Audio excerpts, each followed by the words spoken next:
listen to some inspiring speakers to talk about their experiences with the Aloha Library for the last year.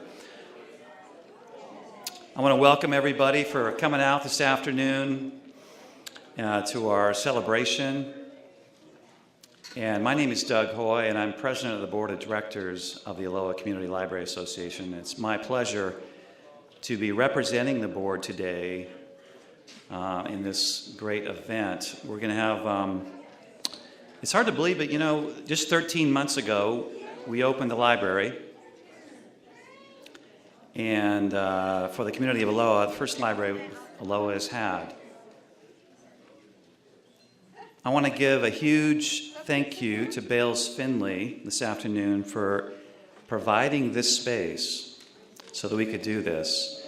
I don't think we would be able to get this many people into our little library over there across the street. So it's really fantastic to be able to have this. I also want to thank all the board members, past and present, who have made this day possible. Yeah.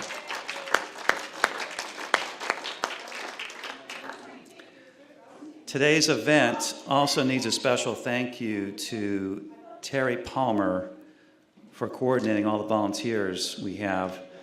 And they helped kind of clean this place up last weekend and get things decorated. It doesn't look like the Blockbuster you probably remember from a few months ago, and that's by design.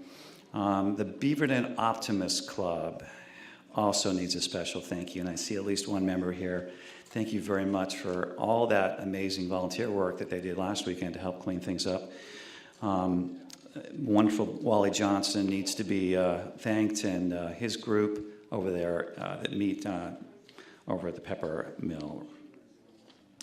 I also want to express my deep appreciation to Amy Grant, who has been a tireless member of our board, and she has been doing board secretary and treasurer and everything, and she just does everything just amazing. And today, if you pick up a copy of our annual report, that's her handiwork, along with many, many other things that she's been doing. I also want to thank Linda Hansen for working so hard this week. She's one of our board members. All the behind the scenes, the decorations, all that photo display down here. It's so great. And Donna Terletsky and Carolina Tapia, we can thank for all the food today. Thank you. And the food on this first display is actually coming from Carolina's new restaurant. So if you get a chance, check out the Taste of Mexico on Cornelius Pass Road and TV Highway. Brand new restaurant she's opening up. And Eric Squires, big thank you for being our sound and video guy. We have a couple other board members that are not present today. Viley and Manisha Jain, Martin Grannon, Ted Welch, and Cindelor Trihon also have been tremendous contributors this past year. It would take, besides the board, we really have 4 other outstanding volunteers that I want to recognize today. Maxine Wald, who set up our online book sales. She is a tiger. She is so great. Julia Corquette, who's back there. Julia, raise your hand. She's our volunteer library manager, doing an amazing job. Barb Skillion. Where's Barb? Is Barb here? Right over there. Over here someplace. Barb. There's Barb. Yes, she's so great. And Jean Allison. Jean, where's Jean?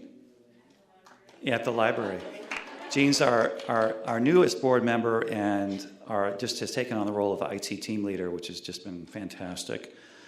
There's so many volunteers in this organization. It's volunteer driven, and we depend on those people to donate their time. In the past year, we've had over 6,000 hours of donations to build this thing, to make this thing happen, which is just remarkable for this community. So this afternoon, I want to take a few minutes to allow other people to talk and express their insight and appreciation for what the library's meant to them. So the first one You can see from your program, we've got them selected. First guest is Chris Hathaway. So Chris has been a community member since 1997 and has been coming to the library every Saturday since it opened. And he's just passionate about what we're doing. And I'm just going to take a few minutes. Chris, come on up and say a few words.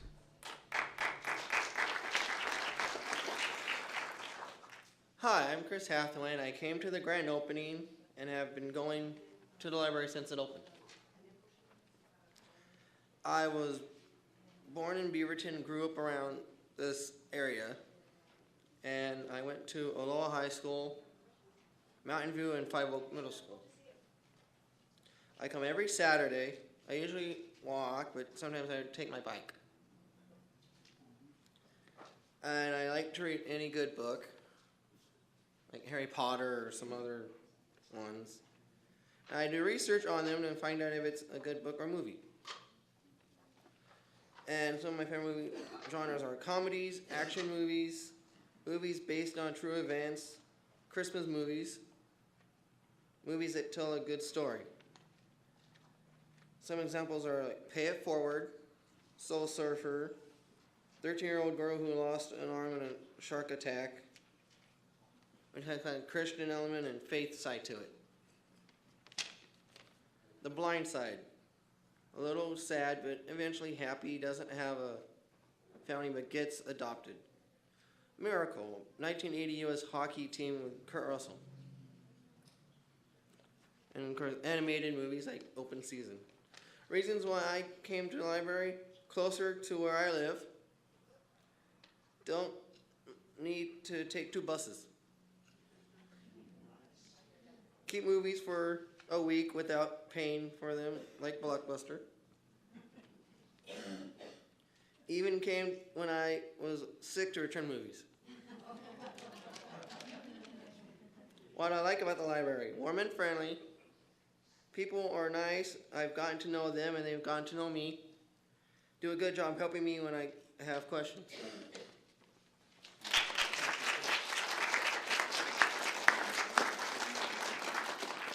And our next speaker is Joanne Hausman.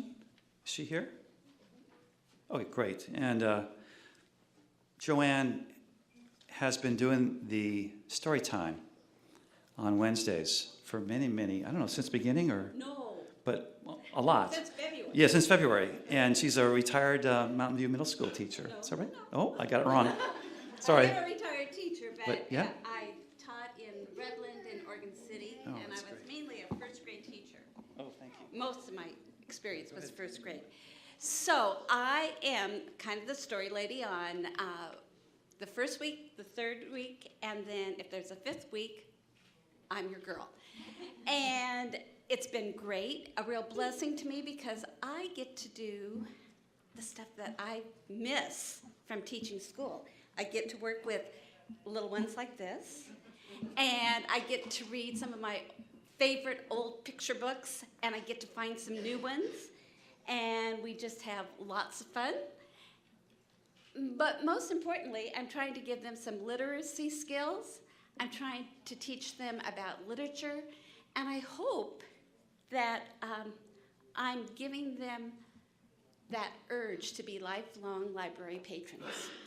So girls, this is Addie, and this is Sierra, and they have been coming almost every single week since I've started. And I have a couple of questions for them. So girls, can you kind of be really loud about your answers? Okay? So girls, what is your favorite thing about story time? Addie? Singing. The singing? Okay, yeah, we do singing at story time. What's your favorite thing, Sierra? Singing. Oh, okay, you too. Okay. What else do we do at story time besides singing? Reading books. We read books, yeah. What else? Read books. Do you read books too? Yeah. Okay, what else? Dance. Yeah, we dance sometimes. Yeah, yeah. And what else? Play crafts. We do crafts, yeah. And sometimes we do poems, right? Yeah. So we want to teach you one of our favorite poems. And so the girls and I are going to do it together, and then you're going to have to stand up and do it with us. Okay? Are you ready? Yeah. Okay. Gray squirrel, swish your bushy tail. Gray squirrel, swish your bushy tail. Wrinkle up your little nose, hold a nut between your toes. Gray squirrel, swish your bushy tail. Okay, let's get them up. Hopefully they're better swishers. Okay, you girls are kind of not swishing enough today. Okay, ready? Gray squirrel, swish your bushy tail. Gray squirrel, swish your bushy tail. Hold a nut, wrinkle up your little nose. Hold a nut between your toes. Gray squirrel, swish your bushy tail. Thank you, you fast learners. Jenna, their mom, I want to thank her for allowing the girls to come today. Jenna, has Storytime helped you in any way with homeschooling? Yeah, so I'm homeschooling Addie. She's in pre-kindergarten next year, and a lot of the stuff that Joanne reads about is it's all theme-based. So like she'll do something on the fall during the fall, and it really falls in line with what we're learning about. So it kind of reinforces what I'm doing, and Addie talks about Storytime all week, every day. When are we going to Storytime? And I talk about it all the time too. Thank you.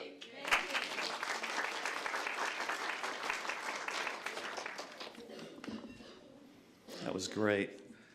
Our next speaker is Sherry Fields, and who's a retired airline attendant. And Sherry is one of our amazing volunteers. She's going to come up and talk about what it's like to become and to be library assistant for the Lowell Community Library. Let's get that adjusted for you. Thank you. Well, first of all, I'm not a professional speaker. So I have a couple notes here so I don't go off track. First of all, coming to work at the library is one of the most wonderful things that ever happened to me.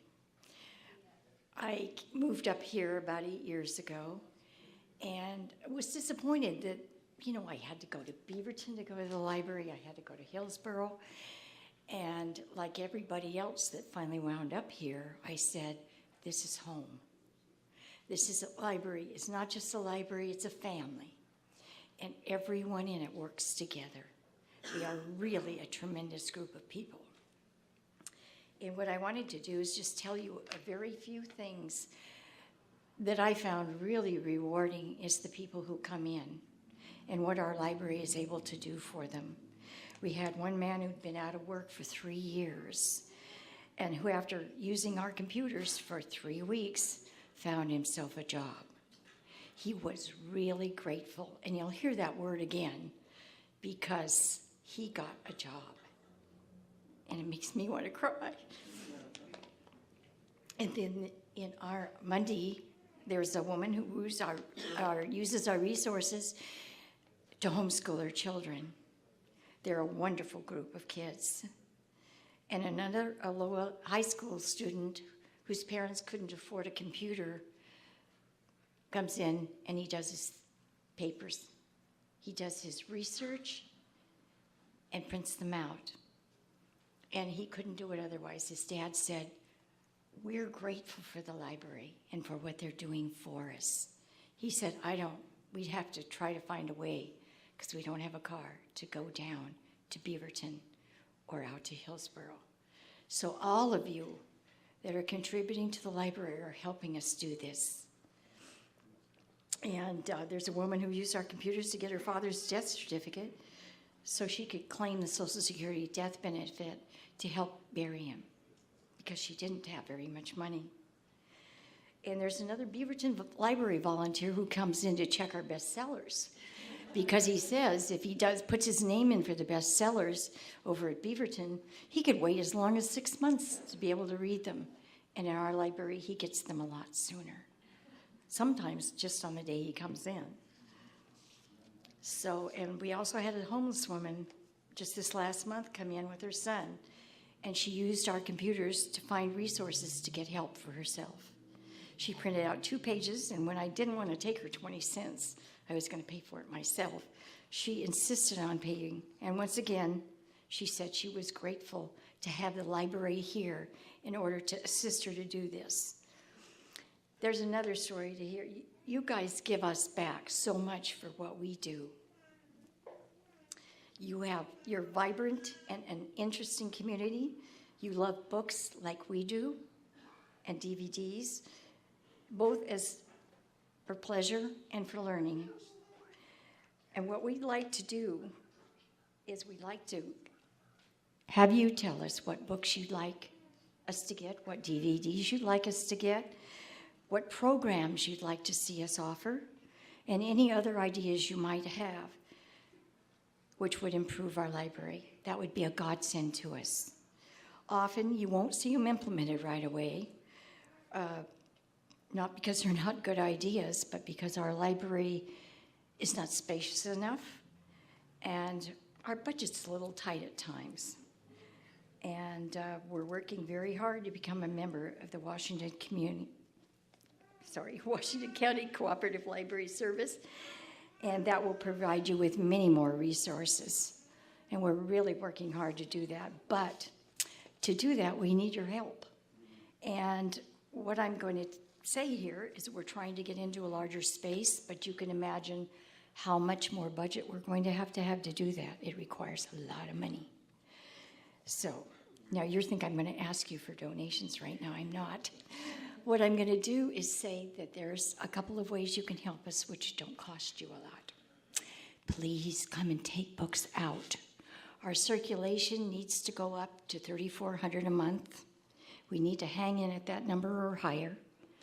So we need you to come in and take those books out, but we also need you to return them in a timely manner. And the reason for that is we have 10,700 and some books and DVDs in our collection.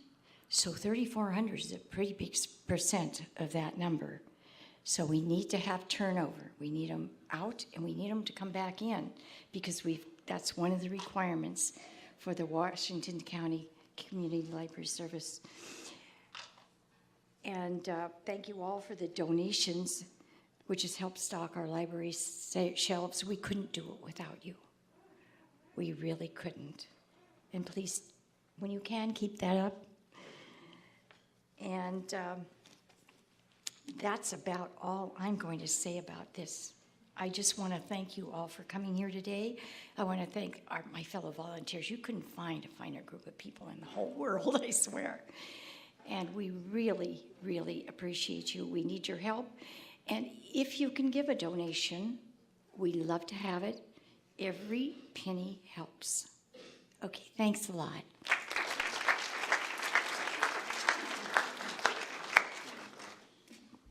Thank you, Sherry. That's really nice. We're going to change the schedule a little bit. So our next speaker is going to be Chief Mike Dyke from the Tualatin Valley Fire and Rescue Department. Chief, come on up.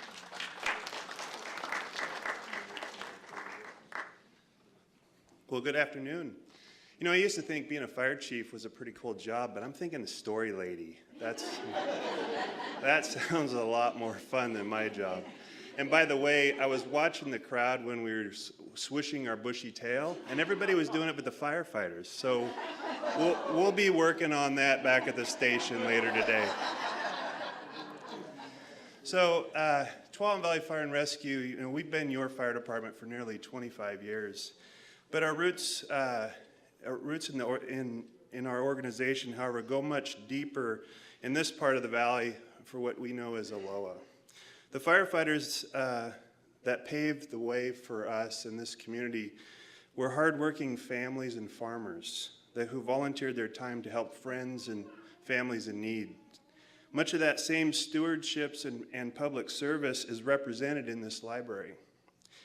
Doug, Eric, and all those determined volunteers have worked hard to make the library the town hall of this community of Aloha. The library is a great example of a public-private partnership that creates the environment where people can learn and thrive. I know that our Aloha station captain, Captain Mallison, and his crews have all volunteered a lot of time and brought furniture over, some of which the chairs you're sitting in came from the fire department. They've also been reading to some of the kids and attended the fundraisers. I know Captain Mallison also tells me that he's looking forward and hopes to help with the upcoming book drive. So, really, Tualatin Valley Fire and Rescue is honored to serve the Aloha community, and we hope to see many other successes like this one happen. So on behalf of Tualatin Valley Fire and Rescue, congratulations, and we wish you the best. Thanks.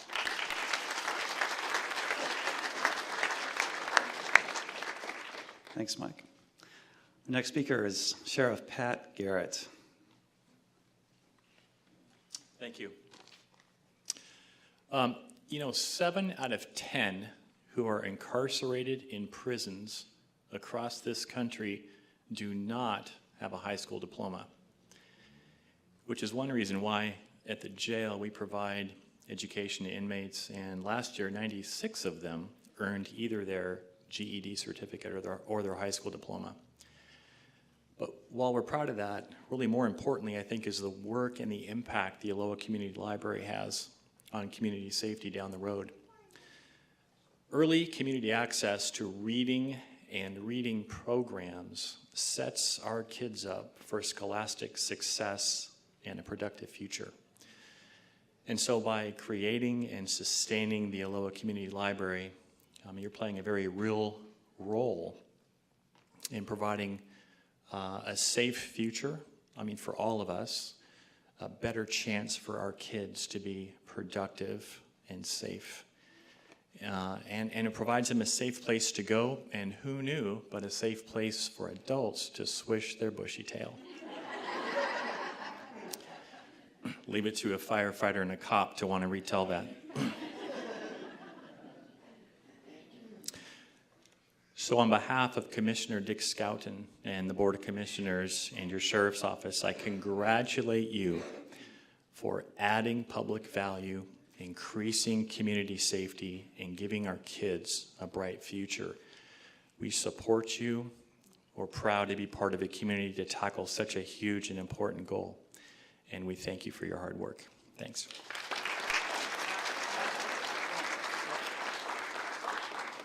Before Pat goes, I want to let you know that we had a little change in last-minute switch in our program. Commissioner Scouten, unfortunately, was not able to be here today. It turns out he's in Seattle right now. I just talked to him a few minutes ago. So we have one more part of this important program, though, that I want to let Pat be, a substitute for Commissioner Scouten. So could I ask the board members that are part of the Aloha Community Library to come up for a minute while I get the prop.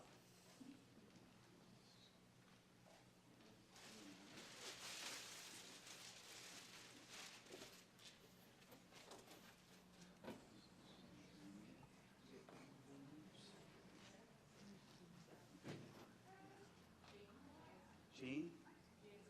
Oh, Jean's in the library. Forgot to tell him about that one. Okay, so Commissioner Scouten has been working hard on our behalf, and he's been a real trooper since really before we've even incorporated. I remember he was part of the meetings when we were meeting, for coffee at the Pepper Mill 2 years ago. He would hang out with us and just to see how this thing is going, and it just kept snowballing. Man, we couldn't stop. Now, in the last couple of months, he got together with Andy Dyke and said, those guys in Aloha, they're doing something special. We need to help them. So they took some money that they have, they're kind of a slush fund, and each of the commissioners has money to allocate to nonprofits during the course of the year, but they took a significant part of that, and they said, we want to dedicate it to the Aloha Library to help them to do the next phase. So what I have here is a check, and I'm going to ask that come on over here, Pat, you're presenting on behalf of Dick to the board. So come on board, all up here. And Eric, could you get in the picture too? So we're going to have a picture of this. So this is really a check for the amount of $15,000 That represents the largest individual donation so far to our community effort. And it'll be used for planning the next phase of our library so we can grow out of that little 1,000 square foot space.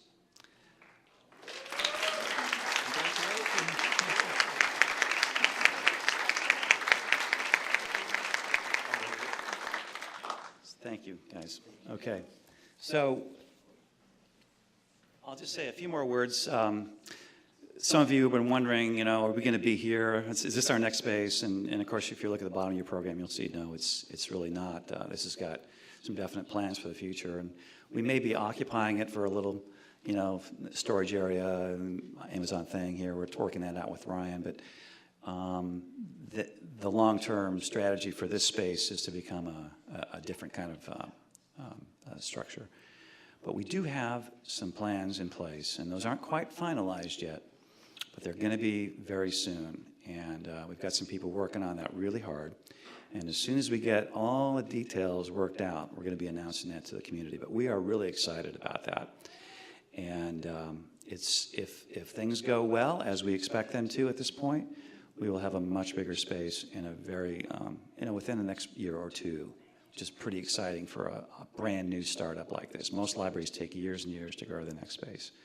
So we are very pleased to hear about that progress. And so that's pretty much all I wanted to share today with the program. And with that, we're going to introduce Whistlin' Rufus, who's a great bluegrass band to entertain you guys for the afternoon. Enjoy the rest of your afternoon with some bluegrass music and some food. And thanks for coming out.